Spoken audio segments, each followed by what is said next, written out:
se move, irmãos, amém? Efésios 6, versículo 17, vamos encerrar aquilo que demos início na semana passada, falando sobre guerra espiritual, batalha espiritual, desconstruindo, né, irmãos, alguns conceitos, e também edificando novos conceitos. E hoje a gente vai descer um pouquinho mais, aprofundar um pouquinho mais nesse entendimento. Eu vou fazer uma pequena revisão em 5 minutos do que falamos na semana passada, e aí a gente entra naquilo que efetivamente é a porção que o Pai reservou para essa manhã de domingo, amém? Antes disso, queria pedir uma coisa para você. Pegue o seu celular, por favor. E agora entra aí no link da Lion do YouTube, que a gente está ao vivo. Encaminha para 3 pessoas. Vamos lá? Faça aí, vamos fazer isso, dá uns 2 minutinhos para vocês fazerem isso. É só você entrar no link que eu pus no próprio grupo da nossa igreja hoje. E você já entra aí ao vivo e manda para um grupo de família. Pode pôr no seu status de WhatsApp. E você também que está nos assistindo aí ao vivo, pelo YouTube. Nós estamos também agora, daqui a pouquinho, entrando ao vivo no meu Instagram também. Compartilha com quem você puder agora. Vamos espalhar essa palavra, vamos espalhar o Evangelho. Isso mesmo. Manda, aí você pega o linkzinho, né? Entrou no YouTube, tem aquela setinha assim, né? Curvadinha para cima, você clica e encaminha aí para 2, 3 pessoas.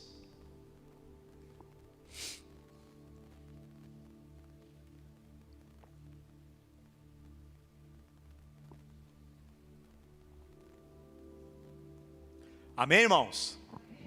Agora pegue alguém que você ama, que está pertinho de você, faça uma selfie. Sério?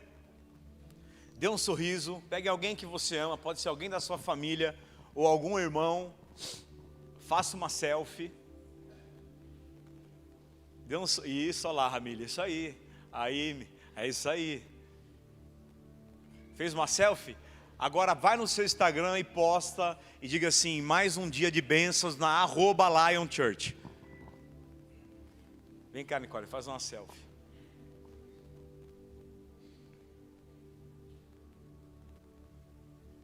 Aí, agora vai no seu Instagram e poste e põe lá, manhã de bênçãos na Lion, aí põe @LionChurch, @LionChurch oficial.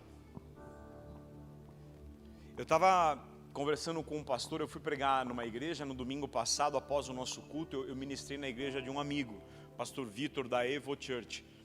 Irmãos, a igreja dele, uma coisa maravilhosa assim, o que Deus fez em 3 anos. Ele era um pastor da Lagoinha que transicionou e Deus deu uma direção para que ele também começasse um ministério. E ele estava me explicando aquilo que já ardia no meu coração, eu buscava uma estratégia. Ele me explicou como que a palavra que ele tem ministrado viralizou pela internet, quando as pessoas da igreja começaram a entender a importância de fazer isso, de mandar um link de culto, de fazer uma selfie, postar. Hoje nós temos aí as redes sociais nas mãos para poder multiplicar o Evangelho. Quem tem entendido que o que a gente tem recebido aqui na Lion é precioso do céu? Levante as mãos, amém? Então, glória a Deus por isso. Postaram? Sim? Então amém. Efésios 6, versículo 17 diz assim: tomai, vocês lembram que a gente veio falando de toda a armadura, né, semana passada? E aí ele diz aqui no final dessa passagem: tomai também o capacete da salvação. Nós já falamos sobre isso domingo passado. E a espada do Espírito, sobre isso não falamos, que é a palavra de Deus. Vamos ler o 18, irmãos, juntos? Com toda a oração e súplica, orando em todo o tempo e para isso vigiando com toda perseverança e súplica por todos os santos. Vamos ler de novo, só a primeira parte aqui. Diga comigo: com toda a oração e súplica, orando em todo o tempo no Espírito. Diga: orando em todo o tempo no Espírito. Você pode levantar a sua mão sobre mim. Agora você vai se desconectar aí do seu celular depois de ter postado, e agora você vai se abrir para receber essa porção. Você que está em casa, levante a tua direção também, na direção do teu celular, do teu televisor. Em nome de Jesus, ore pela minha vida, irmão. Ore por mim, clame a Deus por mim. Senhor, que eu seja um instrumento em tuas mãos, Pai. Me usa para impactar o coração. Traz o entendimento, Espírito Santo, porque só o Senhor pode trazer o real entendimento dessa palavra. Que o Senhor venha hoje a desconstruir mentiras, a construir verdades. Que o Senhor venha hoje a trazer um entendimento eterno, quebrar medos mentirosos, distorções que vieram. E o Senhor me use, Pai, para trazer a Tua palavra ungida, pura, verdadeira, em nome de Jesus. Amém. Glória a Deus, irmão. Pode sentar. Fale assim comigo: Jesus. Aleluia. Irmãos, eu comecei a falar semana passada sobre guerra espiritual. A gente já ouviu falar muita coisa sobre guerra espiritual, batalha espiritual. E Paulo então, ele desconstrói tudo e ele revela o que é isso em Efésios 6. Ele diz então que o caminho é você se revestir da armadura de Deus. Nós entendemos domingo passado que essa guerra é o que se passa na mente, né, irmãos? Porque que é uma guerra espiritual vencida, se não você salvar toda uma nação? Quando a mente de alguém, a mente de um presidente, a mente de um diretor, de um pai, de um professor é mudada, entende-se o evangelho, ali a guerra foi vencida e aquele lugar começa a ser transformado por aquela pessoa. Então nós temos entendido que a guerra espiritual, essa batalha, né, é o que se passa na mente. E por isso que não é contra carne nem sangue, porque é espiritual, mas se passa na nossa mente. Em 2 Coríntios 10 fica muito claro quando Paulo fala: leva todo o pensamento cativo, porque as armas da nossa guerra não são humanas, mas são espirituais. E aí então o apóstolo Paulo explica sobre a armadura de Deus. E nós falamos na semana passada que a armadura tem 7 partes. 5 é de defesa, diga 5 de defesa, e 2 de ataque. Amém, irmãos? Primeira de defesa que nós falamos é o cinturão da verdade. Eu expliquei para vocês o que é isso, que a verdade é a graça. Graça e verdade veio por Cristo. Então, o que é a primeira a parte da armadura da guerra espiritual é você viver a graça. Depois ele fala da couraça da justiça, diga justiça. E nós entendemos a semana passada que nós já somos justos. Justiça é Deus olha para você e não vê nenhuma falha. Justiça é Deus olha para você e não vê nenhum defeito. Justiça é você é perfeito aos olhos de Cristo, porque Deus nos olha por Cristo. E não somos justos pela nossa performance correta ou pelo quanto agradamos a Deus, mas por aquilo que Cristo nos justificou na cruz. Amém? Justiça é você não vive milagres pela tua força, mas porque você entende que a obra de Cristo te faz um sucesso. Isso é justiça. Tudo guerra espiritual isso aqui. Depois ele fala sobre o evangelho da paz. Lembra? Calçar as sandálias na paz. E aí eu falei, irmão, ande em paz. O diabo quer te fazer andar apreensivo. Pare para pensar quanto tempo do seu dia você é roubado, pensando em problemas, sendo negativo, só fala coisa ruim, só pensa coisa ruim, porque o inimigo faz na tua mente com que você fique uma pessoa perturbada. Não você, em nome de Jesus, amém? Nós temos Shalom, que é a paz. Depois Deus nos falou sobre o escudo da fé, diga o escudo da fé.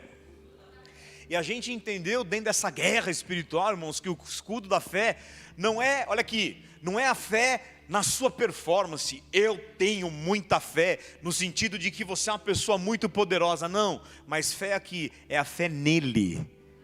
Pistes no grego é a fé em Cristo, é saber que Ele pode. Não é sobre o quanto eu tenho fé e tenho posicionamentos poderosos que fazem as pessoas invejarem como eu sou grande, mas é a fé em saber que o meu Deus pode todas as coisas.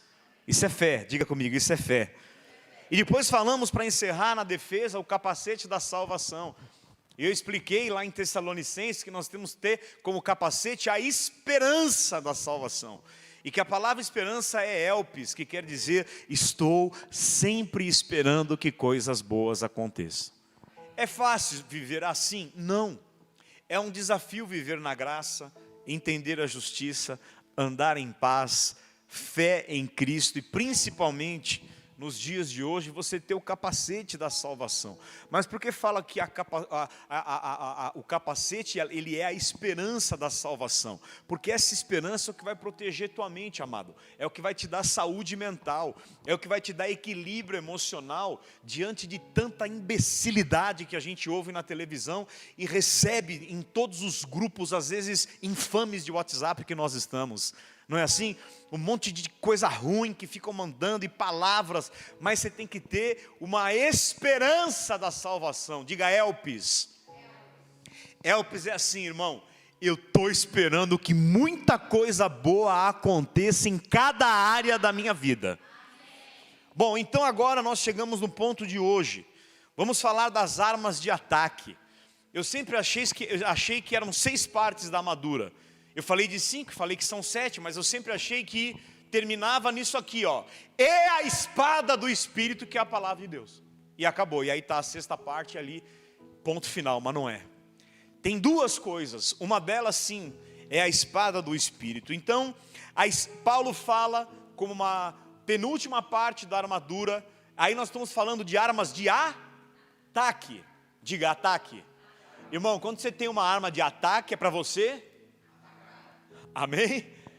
A de defesa você a de ataque você usa para... Se é de ataque, essa espada vai ficar na bainha?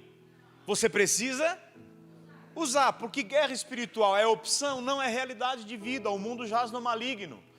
Amém? Então ele fala, tome a espada do Espírito. Escute aqui, e aí Paulo já fala o que é a palavra de Deus. Hebreus 4:12.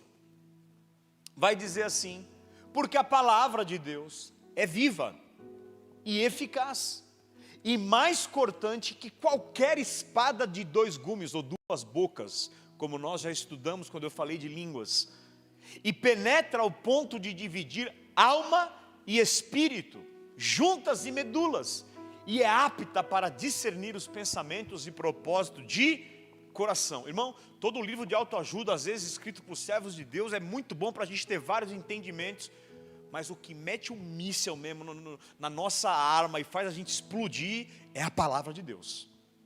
Ela é viva e eficaz. Jesus encontrou o próprio capeta no deserto, e toda a vitória de Jesus ali, e veja, eu quero que você entenda, que Jesus, quando ele enfrentou o diabo no deserto, transforma essas pedras em pães, ali Jesus estava mostrando como que a gente tem que vencer, porque ele era homem como nós, ele não tinha sido ressurreto já e acima de principados, não, isso ainda não tinha acontecido.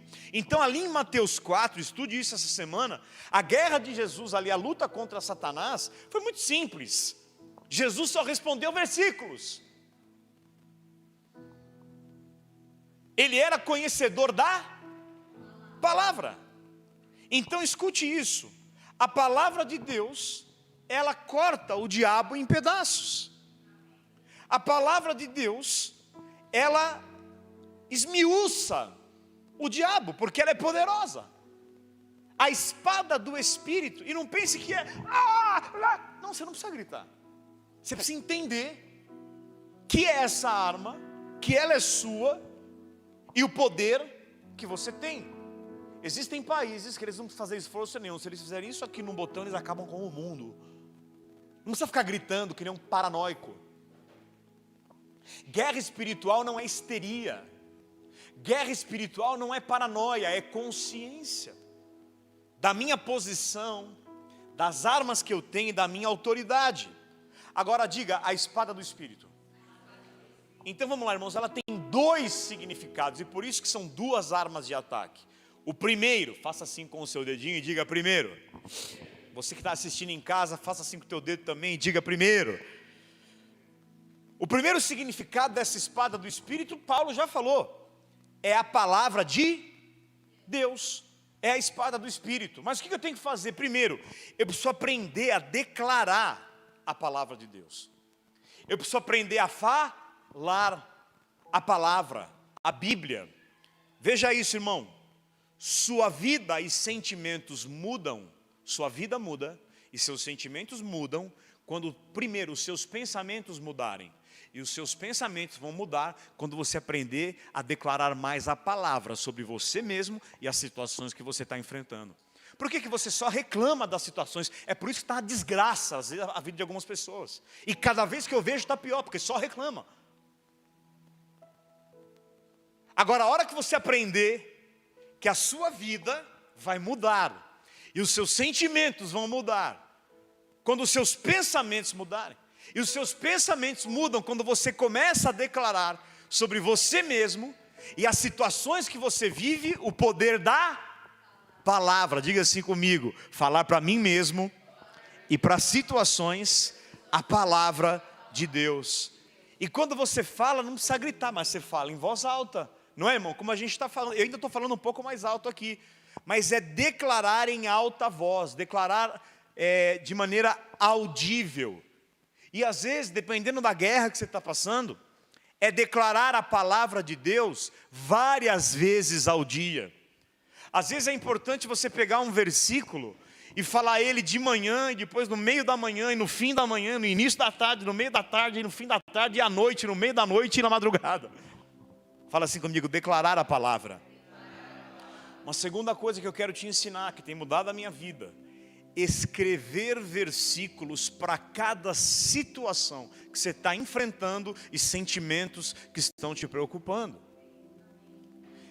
Tem um professor chamado Google, e você vai nele e escreve assim: versículos quando estou me sentindo ansioso, versículos para aprender prosperidade, versículos quando as coisas não estão dando certo.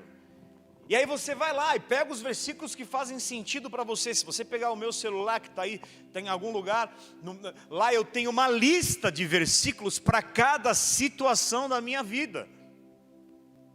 Só que você não é ensinado e você não sabe declarar isso. Então eu estou te falando, você precisa parar e entender: peraí, que sentimento que eu tenho? Por que eu estou sentindo esse medo? É medo do quê? Qual é a origem? É enfermidade? É doença? É recurso financeiro? É meu filho? Legal. E para cada situação você escreve, seja no seu celular, e põe versículos que te garantem a vitória, ou o propósito, ou o que Deus tem para você naquela área da sua vida. Por exemplo, se eu estou numa situação de dificuldade financeira, um bom versículo é esse que a gente leu aqui: Jesus se fez pobre para que eu me tornasse rico. E você declara isso em voz alta. Por exemplo, eu escrevi aqui, se você sente medo, irmãos, o medo, ele é espiritual. Você não vence o que é espiritual com coisa humana, né? A Bíblia fala que o medo é um espírito. Então, por exemplo, se você está sentindo medo, o que você tem que fazer? Você tem que falar a palavra de Deus para o medo. Em 2 Timóteo 1,7, a Bíblia diz: porque Deus não tem dado espírito, aqui covardia é medo. Então medo é um espírito. E você vai vencer espírito como Jesus venceu o diabo no deserto, usando a palavra. Amém? Então Deus não deu espírito de covardia, mas de poder, amor e moderação. Então você vai dizer: eu estou com medo, eu estou com pânico. Deus não me deu espírito de medo, mas de poder, amor e moderação. Você fala para o medo, o Salmo 91, caiam 1000 ao meu lado, 10.000 à minha direita, mas o mal não chegará a mim.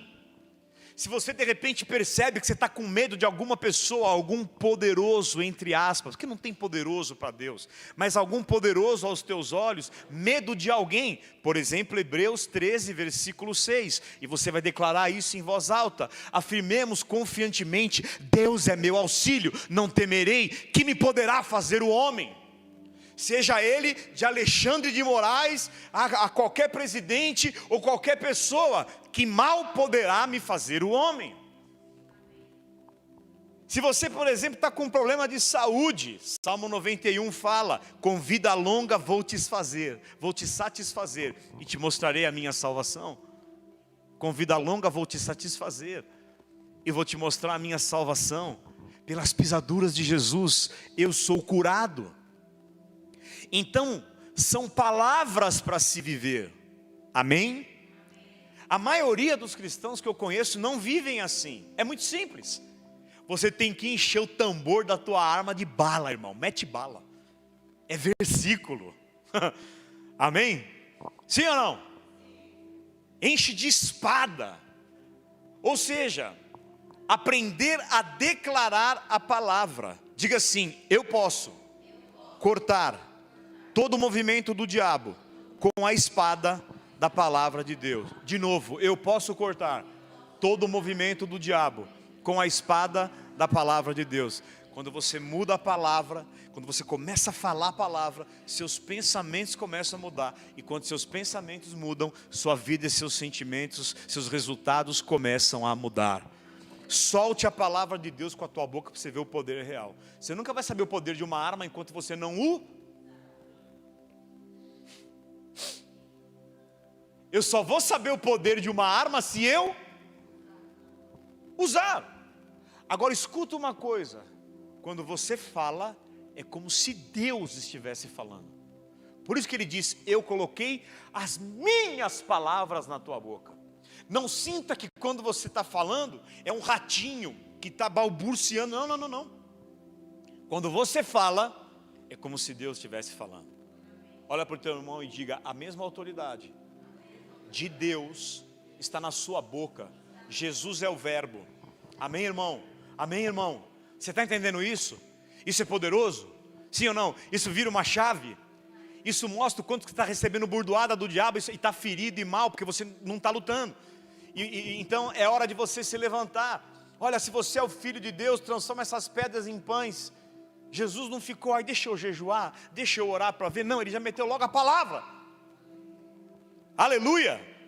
Se você está com um problema financeiro, o meu Deus, segundo a sua infinita riqueza em glória, Ele há de suprir cada uma das suas necessidades em Cristo Jesus. É segundo a minha riqueza? É segundo o que eu tenho guardado? É segundo a sua infinita?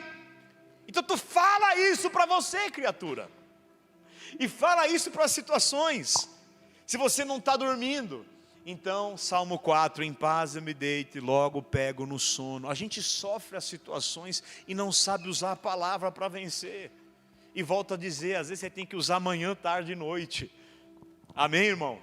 Se você está passando por um sentimento de um dia mal, Salmo 118, 24, esse é o dia que o Senhor, não sei, acordei com um mau pressentimento esse dia.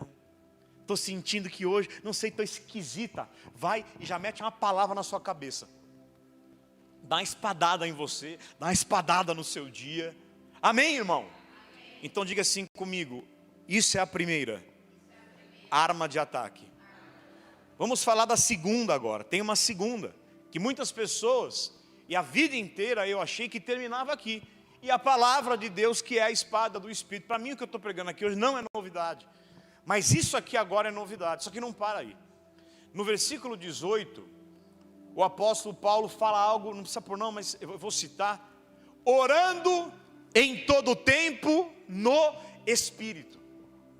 Eu não tenho assim como descer profundamente nessa explicação, mas eu vou te falar, confia no que eu vou te dizer. Do versículo 17 para o 18, no original é como se assim, para você acionar tudo isso, você precisa disso. O quê? Orar em todo tempo no Espírito, ou seja, falar em línguas. Vou explicar de novo. Vem toda a armadura: cinturão da verdade, coraça da justiça, evangelho da paz, escudo da fé, capacete da salvação, a espada do Espírito. Legal. Mas o fósforo que aciona isso é orando em todo tempo no Espírito. Aleluia. Solte um rabacalabachai aí, por favor, em nome de Jesus. Diga assim: orar em línguas. Então, esse é o segundo aspecto do usar a palavra, a espada do Espírito, que é a palavra de Deus. Orando em todo tempo no Espírito. Então não é só usar a boca que fala a nossa língua, mas é também usar a boca espiritual que fala em novas línguas. Se você está passando por um momento difícil, ore em línguas sempre que você puder e aonde você estiver. Eu vou continuar te incentivando a isso. Você está tomando banho, para de pensar enquanto você toma banho. Não pensa, está proibido de pensar. Hora de tomar banho é de falar em línguas. Amém, irmão? Está lavando louça, proibido pensar, proibido qualquer coisa. Vai falar em línguas. Amém, irmão? Está molhando as plantas, vai molhando, falando em línguas.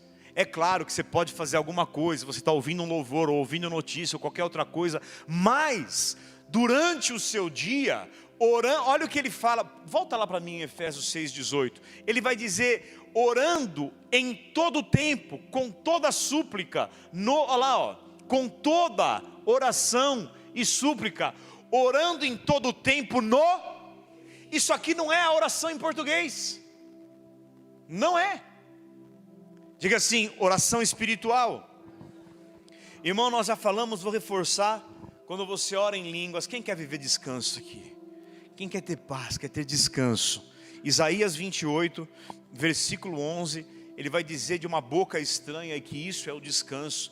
Porque por lábios gaguejantes, por língua estranha, falará o Senhor a este povo, e a qual ele disse, esse é o descanso, esse é o refrigério.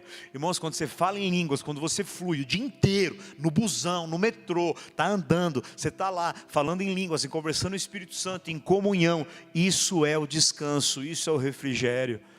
As pessoas vão olhar para a tua situação e vão falar assim, só de saber o que você está passando, já não estou dormindo. Mas você dorme. Porque você flui em línguas. Falar em línguas te faz fluir com Deus. Eu não vou ler aqui, mas a Bíblia é muito clara que quando você fala em línguas, você edifica a si próprio. Essa palavra edificar é construir uma casa. Você vai construindo sua alma, seus ossos, seus órgãos, suas células. Você vai sendo transformado de dentro para fora. Você faz do teu corpo uma casa de oração. E você vai sendo transformado. Porque aquele que fala em línguas, diga assim, edifica a si mesmo. Diga de novo, edifica a si mesmo. Olha para mim, você está precisando ser edificado. Tem muita coisa ruim na sua cabeça, muita coisa que você está falando. Tem muito sentimento, nada a ver, fala em línguas. E você vai ver os seus problemas derreterem. Fala em línguas e você vai ver os seus problemas murcharem. Às vezes eles continuam do mesmo tamanho, mas você olha e parece que não te afeta mais. É como se o poder daquilo que te assolava vai entrando num real entendimento. Por isso que Davi olhava para o gigante que todo mundo tinha medo, ele não tinha, porque ele entendia o real tamanho daquilo. Falar em línguas faz o teu corpo ser reparado de dentro para fora. Enquanto você está, quem está à espera de algo acontecer na sua vida aqui? Espere orando em línguas e não murmurando. Quem aqui, você está em dúvida de algo que você tem que fazer? Levante a sua mão. Eu tenho uma dúvida, eu não sei se eu faço alguma coisa, eu estou com dúvida no meu coração. Fale em línguas. Porque Paulo fala que aquele que ora em línguas, de fato o seu espírito ora. Diga assim, de fato, o espírito ora. Olha que loucura, quando eu oro em línguas, o meu espírito ora. O Espírito Santo ora junto com o meu espírito. Falar em línguas significa que o Espírito Santo, ele sabe o que você precisa. Às vezes você está orando em línguas, você nem sabe, mas você está orando por um livramento que vai acontecer, que você nem ficou sabendo, vai saber só no céu, mas que você intercedeu em línguas e Deus enviou esse livramento sobre a tua vida. Faça da sua vida uma casa de oração. Amém, irmão? Amém? Então olha que maravilhoso, Deus nos falou aqui de intimidade hoje, que a porta para o sucesso é a intimidade vem através da adoração, e agora Deus está te dando uma revelação aqui, declare a palavra, para todos, aprenda irmão, olha aqui, aprenda a pegar um papel e escrever quais são os medos, quais são os sentimentos, quais são as dúvidas que há no seu coração sobre qualquer coisa, e para cada um você põe um versículo, pá, ou 2, ou 3, e declara, você vai despedaçar o diabo, quando você age assim. Então, aqui, nós encerramos o que Paulo diz sobre guerra espiritual, nós encerramos o que Paulo ensina, e lembrando irmão, que tudo isso, você não vai orar pela vitória, mas você ora a partir da vitória, fala comigo, a partir da vitória.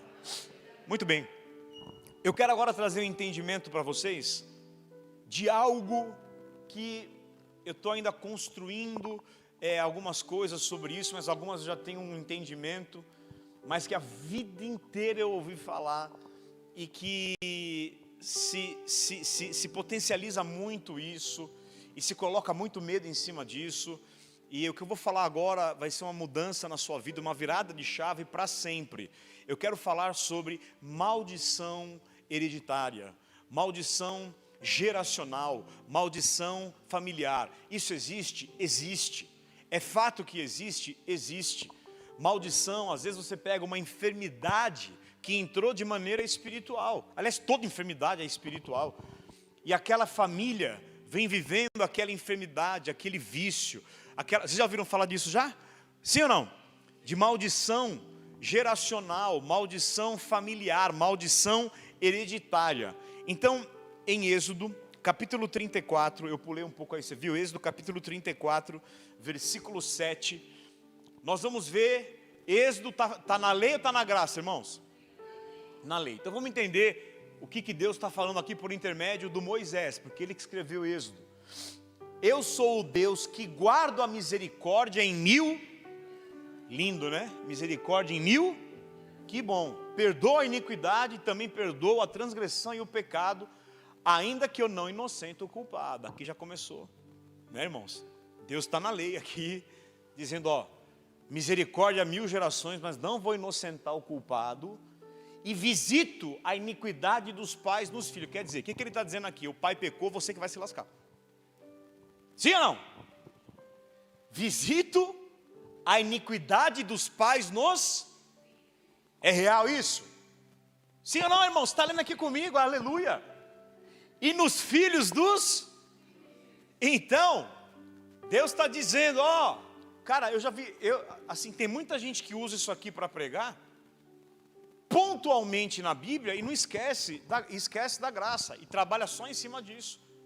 Então, nos filhos dos filhos até a 3ª e 4ª geração. Então é assim, ai que bom que ele faz misericórdia até 1000, mas os pecados dos meus pais, então até meus bisnetos eu vou colher. Mas isso não é a verdade. Agora vamos em Jeremias 31. Jeremias, irmão, você vai ver no Antigo Testamento vários profetas, sacerdotes, que eles enxergaram algo da graça. Tem várias situações no Antigo Testamento de homens de Deus que vislumbraram o que ia acontecer na graça. Jeremias aqui foi um. Olha o que ele diz, Jeremias 31, 29. Naqueles dias, diga assim comigo, dias de hoje. Diga assim, dias de graça. Olha o que Jeremias vai falar. Já não dirão, os pais comeram uvas de que cor? Qual fruta? De que cor? Qual fruta? De que cor? Então, ele vai dizer, naqueles dias, dias de hoje, já não dirão mais, os pais comeram uvas verdes, e os dentes dos filhos é que ficaram ásperos e apodreceram. Não, ele estava dizendo isso, ó, o pai que comeu uva verde, ou seja, o cara pecou, mas a maldição vem no filho, maldição hereditária. Ele fala, ó, naqueles dias já não dirão mais isso. Agora vamos ver o versículo 31. Eis aí vem dias, ó Deus anunciando a graça aqui por Jeremias. Diz o Senhor, que firmarei nova aliança.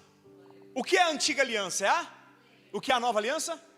Firmarei nova aliança com a casa de Israel e com a casa de Judá. Olha o que tem nessa nova aliança, 34. Também, 34, não ensinará jamais cada um o seu próximo, nem cada um o seu irmão, dizendo, conheça o Senhor, porque todos me conhecerão, desde o menor até o maior deles. Pode passar. Diz o Senhor, pois perdoarei as suas iniquidades, e dos seus pecados não me lembrarei. Deixa aí, não tira, jamais. Opa, algo mudou aqui. Primeiro ele está falando que não inocenta o culpado, e que as iniquidades dos pais vai ser visitada nos filhos até a 4ª. Mas agora, a gente sai de Êxodo e vem para Jeremias. E Jeremias, ele vê a graça. E ele vai dizer, vem dias, diz o Senhor, que eu vou firmar uma nova aliança. E que os pais, não mais vocês vão viver isso. O pai comeu uva verde e os dentes dos filhos, os filhos que pagaram. Não, agora, eu que disse que iria visitar a iniquidade até a 4ª geração, agora eu digo, das suas iniquidades e dos seus pecados eu não me lembrarei jamais. Agora calma. Sabe do que é feito o vinagre? Uva verde. O vinagre é feito de uvas verdes. Você vai entender agora por que Jesus pediu vinagre para se cumprir a Escritura. Vamos agora em João 19, 28. Mas por que vinagre, irmão? Tem um porquê. Por que ser uvas verdes? Por que ser vinagre? Ele podia ter pedido qualquer outra coisa para se cumprir a Escritura. Depois, agora eu já estou no Evangelho de João, Jesus está crucificado aqui, está faltando alguns minutos para ele morrer, praticamente todo o seu sangue já tinha caído, e ele fala, depois vem do Jesus, que tudo já estava consumado, para se cumprir ele disse, pode vir, estava ali olha só, para se cumprir quem deu vinagre para ele, não sabia, mas estava fazendo cumprir estava ali um vaso cheio de vinagre, embeberam de vinagre uma esponja, e fixando num caniço de isopo, lhe chegaram na boca. Por favor, vocês, leiam o 30 em voz alta agora, 1, 2, 3, vai.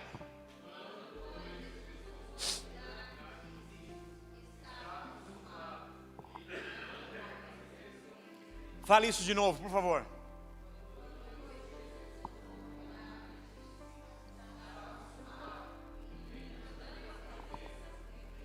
Irmão, quando ele tomou o vinagre, uvas verdes, ele recebeu toda a consequência e toda a maldição que pertence aos filhos por causa dos pais. Quando ele tomou o vinagre, o grito dele foi, toda a maldição hereditária cessou. Quando ele gritou, está consumado. Jeremias falou, os pais comiam uvas verdes, e os dentes dos filhos embotavam, ou seja, consequência de maldição. Mas agora, Jeremias fala, vem uma nova aliança, e vocês não vão mais ver os pais comerem uvas verdes, e os filhos sofrerem. Um filho só comeu uvas verdes, e quando aquele vinagre é colocado na boca dele, escuta isso, toda maldição familiar que veio dos seus antepassados, de quem for, toda maldição hereditária, geracional, até enfermidades genéticas, acabaram naquele momento. Ele teve sede, sabe qual foi a sede dele? Para te libertar de toda maldição geracional, de toda maldição hereditária. A sede dele foi, agora eu me faço maldito, para que todos a partir da cruz da graça sejam eternamente benditos em nome de Jesus Cristo. Aleluia! Diga assim, não há mais maldição hereditária sobre mim. Fala assim, os pecados e maldições dos meus antepassados, dá um grito e diga, nunca mais virão sobre mim, porque foi quebrado na cruz. Oh, aleluia! Por isso ele recebeu uva verde, porque não mais, Jeremias viu e falou, os pais comerão uvas verdes e os filhos vão receber, um filho só vai receber uva verde, e todos os filhos que vêm a partir dali serão benditos, porque sobre ele não foi só o nosso pecado, não foram só os nossos erros, mas foi toda a maldição. E hoje eu estou aqui conectando sobre você esse entendimento, você não carrega mais, nem no seu sangue, nem nas suas células, nem espiritualmente, nenhuma maldição familiar, geracional ou hereditária. Você não vai sofrer nada que os teus pais sofreram. Eu gostaria de poder fazer um estudo profundo sobre isso. E, sabe, e explicar para as pessoas que você não vai sofrer mais. Eu estou lutando para falar uma coisa que é pesado, eu não sei se eu falo.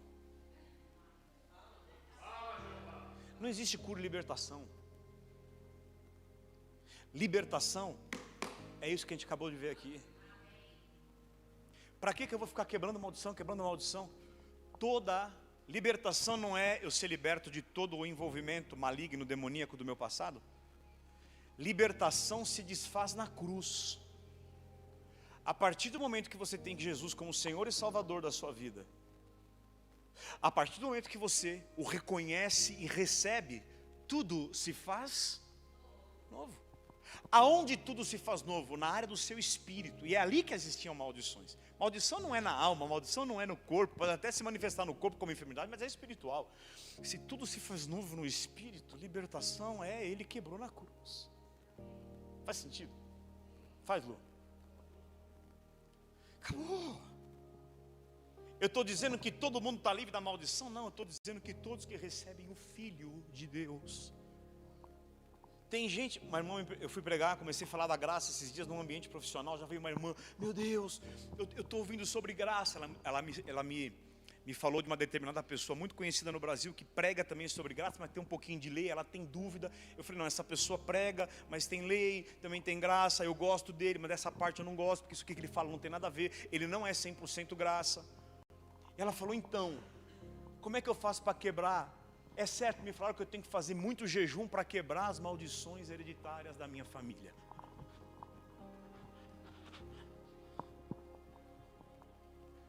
Olha essa frase, eu tenho que fazer muito jejum e dar muita oferta para quebrar as maldições hereditárias da minha família. Ótimo. Nega Jesus, nega a cruz. Eu fico imaginando Jesus que tomou o vinagre para acabar com a maldição das uvas verdes que os filhos recebiam, olhando e vendo a igreja fazendo quebra de maldição. Você recebe tudo quando o Espírito Santo entra na sua vida no ato da sua conversão. Ali você foi perdoado, bendito, passou da morte para a vida e acabaram as maldições na sua vida, irmão. Bispo, quer dizer que eu não preciso fazer nada para quebrar a maldição? Sim, também é um pacote da graça. Assim como na graça tem perdão, assim como na graça tem salvação, faz sentido, irmãos? Assim como na graça tem provisão, na graça está a quebra de toda a maldição. Hebreus 8:12. Pois para com as suas iniquidades usarei de misericórdia, dos seus pecados jamais. Jamais. Hebreus 10:17. Acrescenta também, filhinho, meu amado, meu lindo, de modo nenhum me lembrarei dos seus pecados e das suas iniquidades para... E aí, já quebrou a maldição das suas gerações? Ah, sim, já quebrei até a quarta. E a quinta? Não, quebrei até a sétima. E a oitava? Não, quebrei a 11ª. E a 12ª? Daqui a pouco você chega em Adão. Tem igreja fazendo quebra de maldição a vida inteira. Querido, você se converteu? Sim ou não? Você está em Cristo? Jesus é teu Senhor e Salvador. Acabaram todas as maldições. Não há mais peso. Agora veja. Quando Jesus disse está consumado, Ele então nos libertou da maldição geracional. Por isso que foi vinagre. Agora olha que lindo. Gálatas 3, verso 13. Cristo nos resgatou da maldição da lei, fazendo-se Ele próprio maldição em nosso... Porque está... Então quer dizer, Ele se fez maldição, Ele me resgata da maldição, mas a igreja continua fazendo quebra de maldição. Aff. Porque está escrito, maldito aquele que for pendurado em madeira. Então Ele fez isso para quê? Vamos ver o versículo 14. Para que a bênção... Então, irmão, olha que louco. Nós tinha maldição hereditária, nós foi liberto. E agora você tem uma coisa hereditária, a bênção. Ele tirou toda a maldição hereditária, mas Ele te deu outra hereditariedade, chamada bênção. Para que a bênção de Abraão chegasse a nós em Jesus, a fim de que recebêssemos pela fé o Espírito. Então não preciso fazer campanha. Bispo, se alguém me amaldiçoar, pode ser o pior bruxo do planeta, não se preocupe. Pode fazer macumba contra você, pode fazer feitiçaria contra você, pode falar uma palavra, eu amaldiçoo, pode falar o que quiser, não prosperará.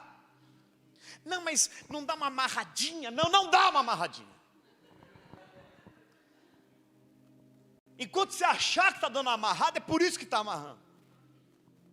Não tem nada amarrado, porque a boca contra você não prosperará. Ai, sabe, bispo, estão falando mal de você. Não importa, querido, não importa. Contra Israel não vale encantamento. Foram pagar o Balaão para amaldiçoar. Na hora que Balaão abriu a boca, ele falou: eita povo bendito, cheio de Espírito Santo, eles são povo de Deus, Deus não vê pecado neles, eles são, não te falei para amaldiçoar, não consigo, porque eles são uma bênção de Deus.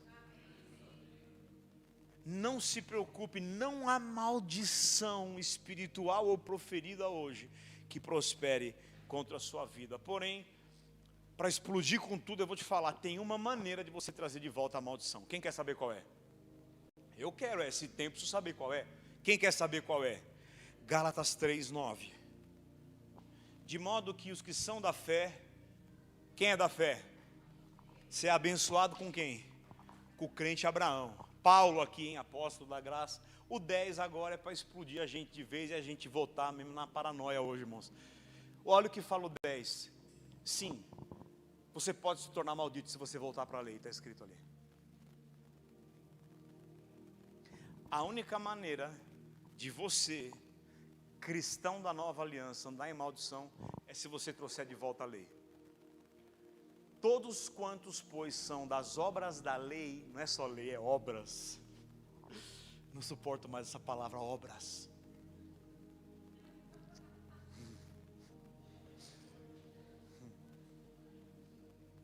Tem cura. Todos quantos, olha que loucura, irmãos. Isso aqui, ó, dali 3 versículos para frente, esse cara vai dizer, ele resgatou toda a maldição. Mas 2 versículos antes ele fala: se você é da obra da lei, então você está em maldição, porque está escrito: maldito todo aquele que não permanecer em todas as coisas escritas no livro da lei para praticar. A gente já entendeu que quem vive na lei consegue praticar 100% a lei? Então, se eu quero andar nas obras da lei, que é o fazer, achar que sou próspero pelo que faço, pelo que entrego, pelo meu desempenho, pelo meu esforço, eu movo a voz de Deus, eu sou da obra da lei, eu estou trazendo de volta a maldição. Um bom domingo, Deus abençoe sua vida. É a única maneira de trazer maldição. É por isso que nunca mais nós vamos andar na lei. É por isso que Deus levantou esse lugar para ser uma igreja da graça. E não é essas gracinhas disfarçadas, não. É graça. Não me importa o que eu tenho que pagar como preço para ministrar a graça. Mas nós vamos ministrar a graça. E essa é a verdade. Vamos ler de novo esse negócio aqui. Todos quantos, pois, são das obras da lei. Veja, Paulo está falando isso aqui na lei ou na graça? Boa, na graça. Então é possível estar na graça e viver na... lógico que é, eu vivi debaixo de maldição, porque está escrito: maldito todo aquele, irmão, estuda isso aqui hoje, que não permanece em todas as coisas escritas no livro da lei para praticá-las. Falei que ia terminar mais cedo, então são 11h49, vamos embora. Fique de pé, irmão, aleluia. E